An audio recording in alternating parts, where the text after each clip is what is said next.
qualified members to start their own firms here in Pakistan? And what steps do you think that need to be taken? My same question to the other presidents, especially Mr. J. Ramaswamy, for this. Thanks. Thank you, Darish. I'll respond this question as President ICAP, not at the partner in Big Four firms. Okay. I think, ICAP has always encouraged its members to be in practice, whatsoever the facilitation ICAP extend for starting the practice. But at the same time, in order to have the quality built in and the quality of their, quality available to the smaller firms, ICAP has always encouraged to have a networking among the small and medium-sized practices, to pool their resources, have the collective knowledge, and then, serve the client with their best ability.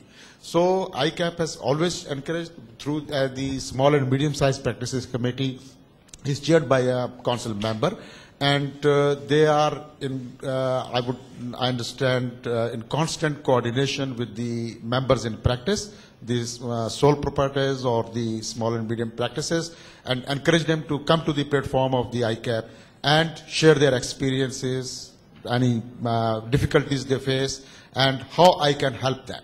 So this is, what ICAP is doing for the members in practice. Great. Mr. Ramaswamy. Very nice question you have asked. And in fact, we are also having a small and medium practitioners empowerment committee within ourselves. The last 1 year, we have taken a number of steps to improve the small and medium practitioners' strength. Our practitioner side is now, out of 80% of the newly qualified chartered accountants are moving towards employment. Only 20% are coming for the practicing side. And we have started initially with the networking of partnership firms with a different firm throughout the country. Networking, we have given some opportunity for the small and medium practitioners. They themselves, they can network, they can share their work, they can empower themselves. And next issue, we have started with that, the softwares of different type of software for maintaining their offices. Completely about 1,65,000 software licenses we have given to all the small and medium practitioners, including some big practitioners also, at free of cost from our institute side to all the practitioners. And most of the practitioner side, even if you take a spectrum in India, 85% of the practitioners are small and medium practitioners. Maybe a small proprietors, maybe a small partnership firm, we want to empower them. So now we have started how they can showcase their own services.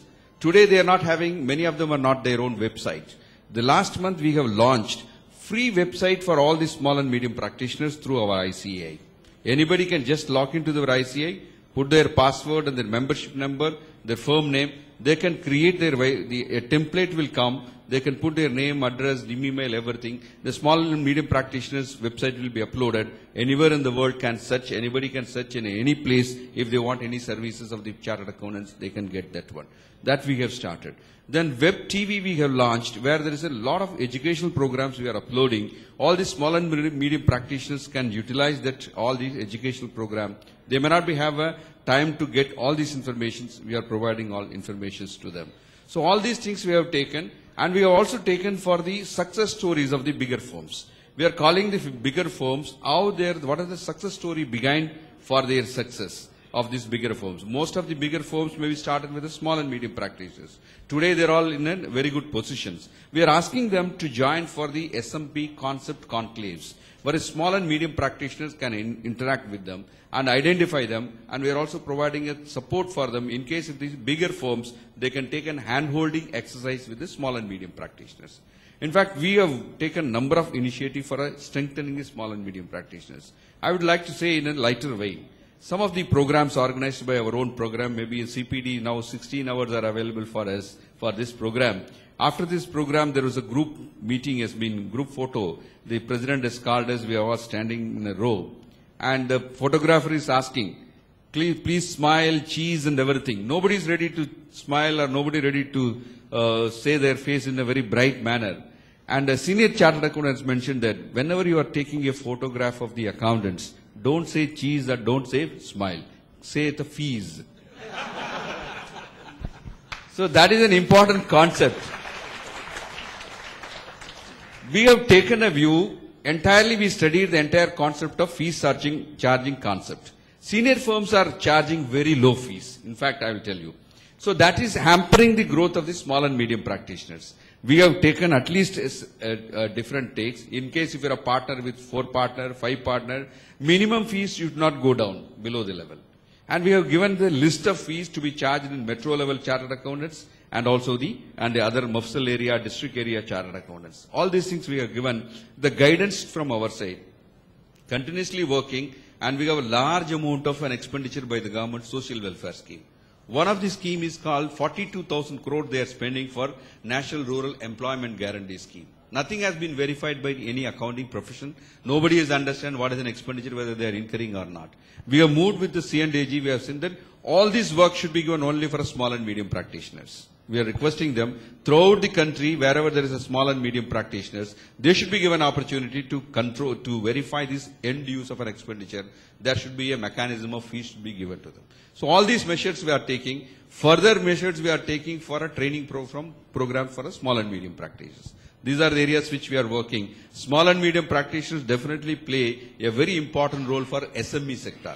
SME sector is an economic growth. So economic growth is very important for us, a support in the form of a small and medium practitioners. But you don't get in trouble for price fixing?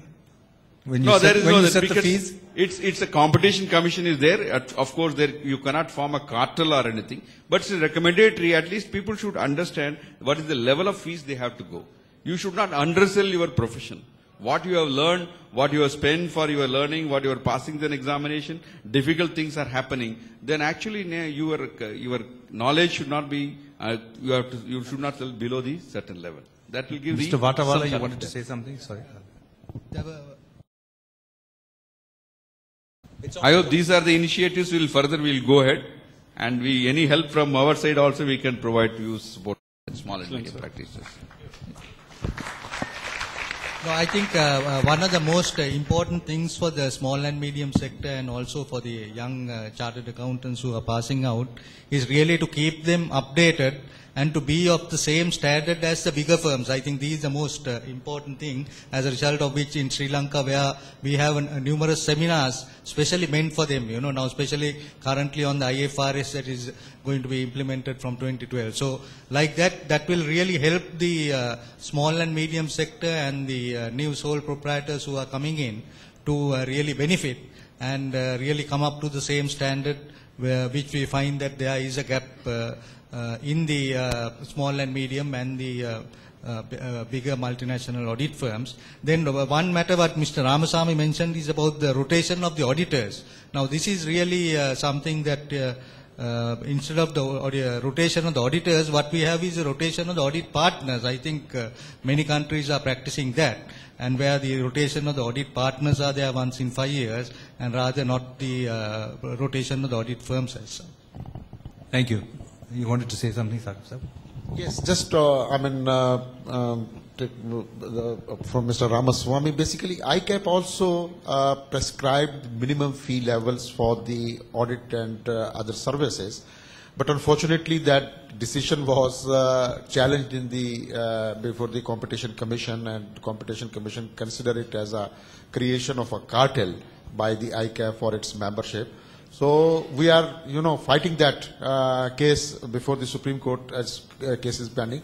That, in fact, would help the SMPs to enhance their, remuneration and fee levels.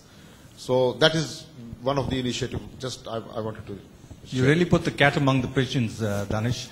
Sorry, Pandey, you want to say something? I would like to add a few more things for fostering the talent of the young chartered accountant in practice. I would like to share 3 things what we have done recently. First, the rotation of auditing firms, not more than 3, accounting firms cannot do audit for more than 3 years. That is one step. Second step is limitation of the numbers of client. You cannot practice certain number of exceeding certain numbers of client. The third one is the minimum fee categories. We have categorized the minimum fee scale for quoting the fee